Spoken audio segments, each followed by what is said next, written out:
Sa previous episode, ang bida nating si Sakura ay isang binatang naghahanap palagi ng away para patunayan sa karamihan na siya ang pinakamagaling at pinakamatapang, subalit isang araw nakita niya ang isang babae na iniipit ng mga bully kaya't nang makita niya ito ay agad niyang ginulpi ang mga bully.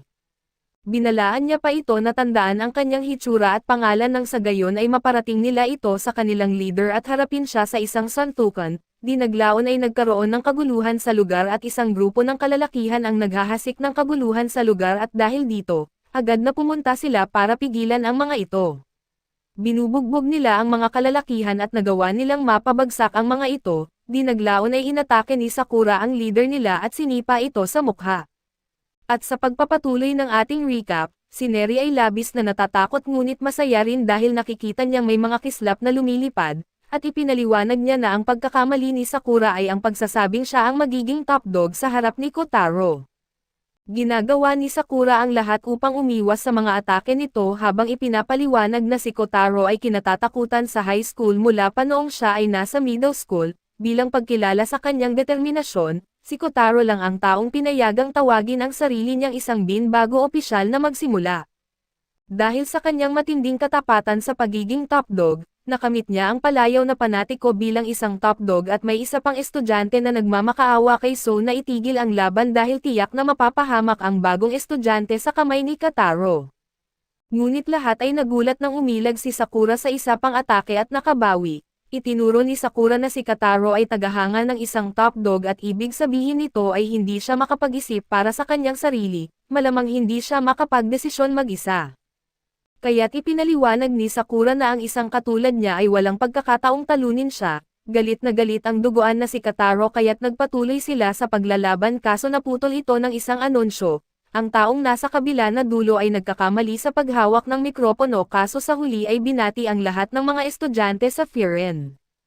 Nainis si Sakura sa pagkaantala kaya gusto niyang bumalik sa laban, ngunit ang ibang mga estudyante ay nakatutok sa anunsyo at nagtataka si Sakura kung sino ang lalaking nakakuha ng kanilang atensyon. Nagpakilala ang lalaki bilang si Yumiya at napagtanto ni Sakura na siya pala ang top dog ng Firen at ito ang pinakamalakas na lalaki. Habang hinihintay ng lahat na marinig ang sasabihin niya, sinabi ni Yumiya na nakalimutan niya at nagdesisyon siyang sabihin na lang sa lahat na tandaan nilang mag-enjoy sa kanilang kabataan. Nasa high school na sila kaya't dapat subukan nilang gumawa ng maraming alaala. Iminungkahi niyang pumunta silang lahat sa beach at kumain ng halo-halong yelo. Di makapaniwala si Neri sa sinasabi ng matigas na lalaking ito kaso iniisip ni Kotaro na pinagtatawanan niya ang top dog. Naniniwala si Yumiya na sa dami ng mga estudyante ay tiyak na magkakaroon ng ilang hindi pagkakaunawaan, ngunit inaakala niyang hindi sila manggulo na mag-uumpisa ng bangayan sa unang araw.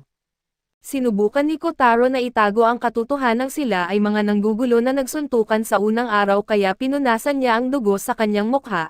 Naging seryoso si Yumiya sa isang mensahe at sinabi niya sa lahat na ipagtanggol ang bayang binigyan sa kanila ng pangalang Butthurt. Kaya't dapat nilang protektahan ang mga tao at lahat ng mahalagang bagay na ito ang tanging patakaran ng paaralan.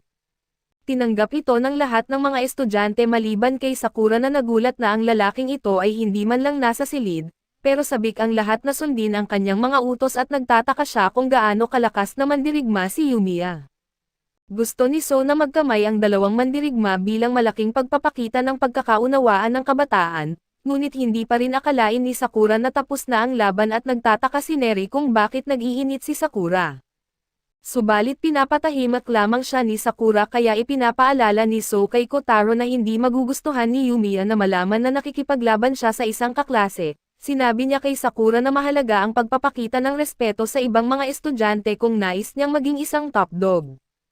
Nakakagulat na gusto ni Kotaro na magkamay kaya't nakiusap si Neri kay Sakura na mapabilis ito at gawin na.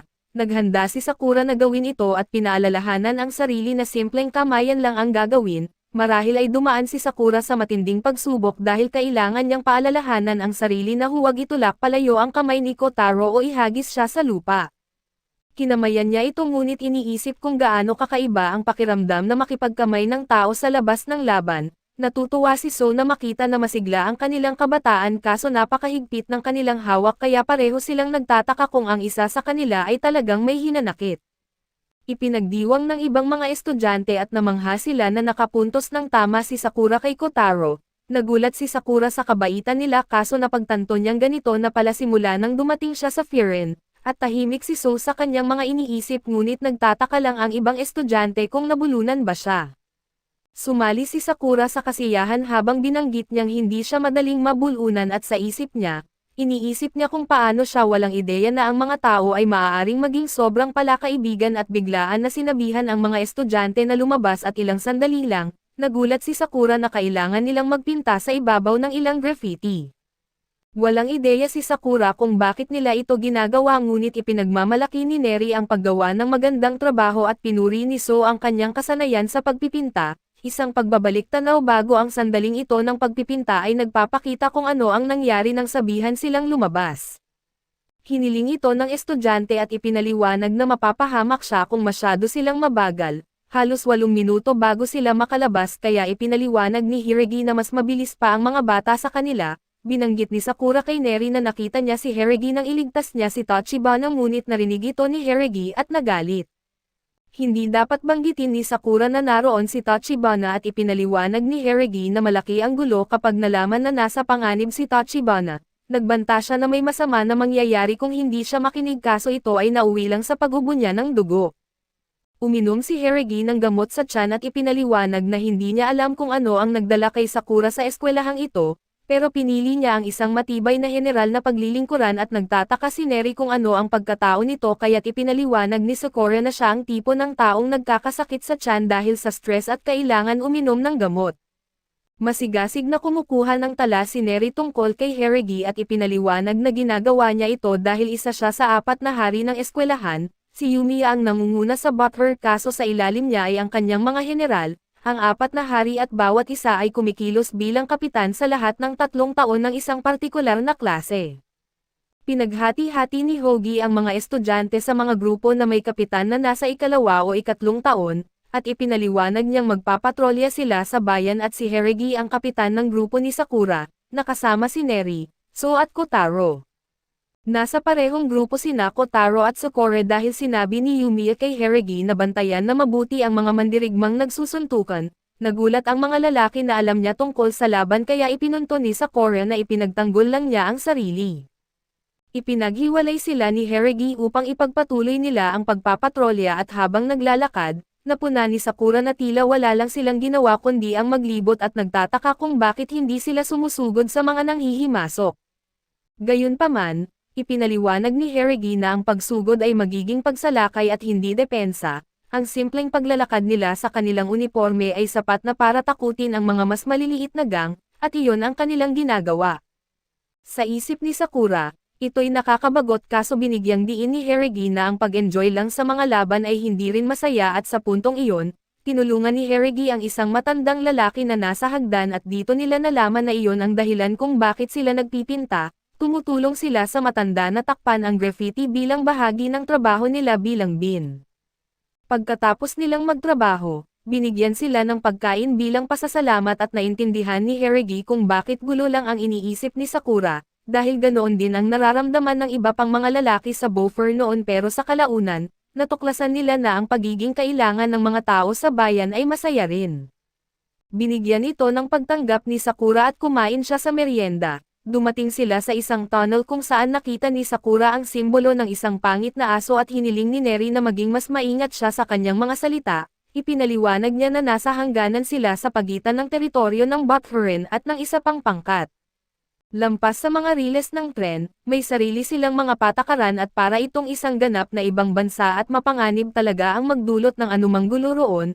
Ang simbolo ng ibang pangkat ay ulo ng leon at naniniwala silang ang lakas ang sagot sa lahat at ito ay dapat magdulot ng takot sa mga tagalabas, ngunit ito ang uri ng moto na gusto ni Sakura.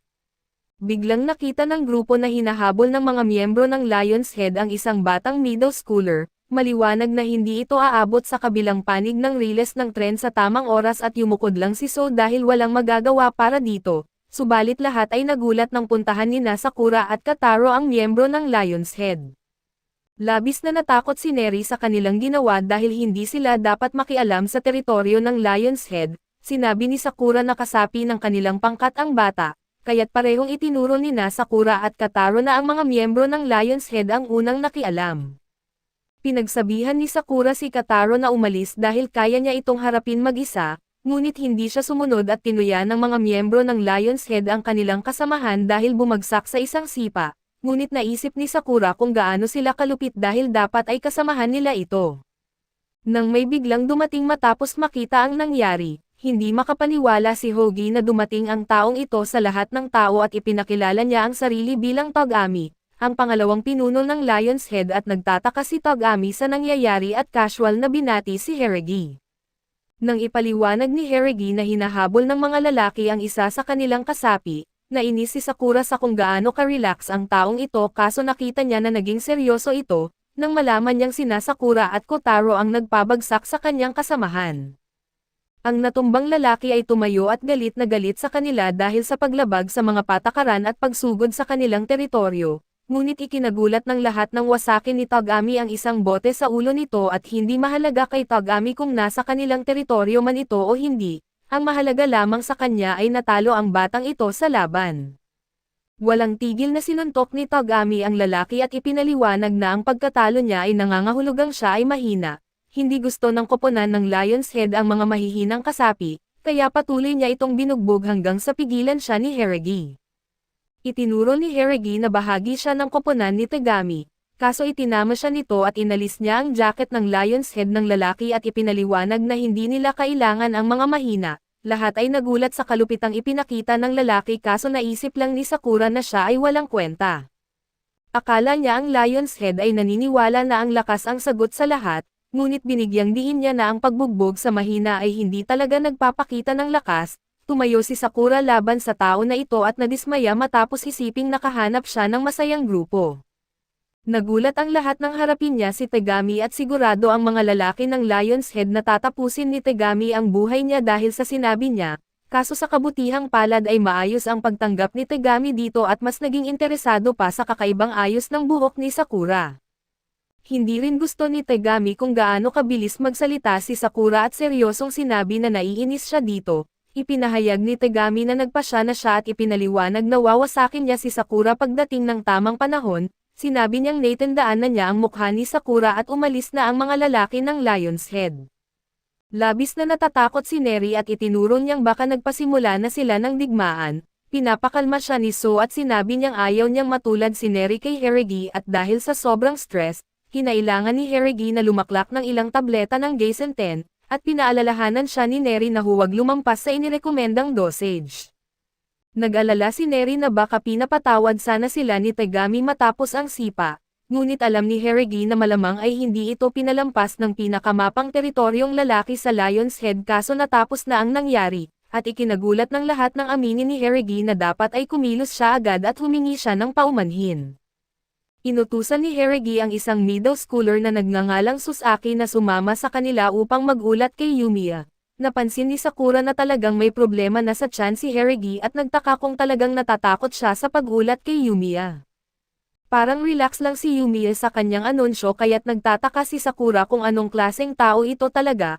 Pagdating nila sa bubong ng paaralan ay namangha ang lahat sa ganda nito at lumapit si Hiragi kay Yumiya at naghanda si Sakura na makilala ang top dog sa paaralan. Gayunpaman ay nagulat ang lahat nang maging excited lang si Yumiya sa kanyang mga halaman at iminungkahi na mag-barbecue kasama ang lahat sa tag-init. Nagtataka si Sakura kung talaga bang siya ang pinaka-top dog sa buong eskwelahan.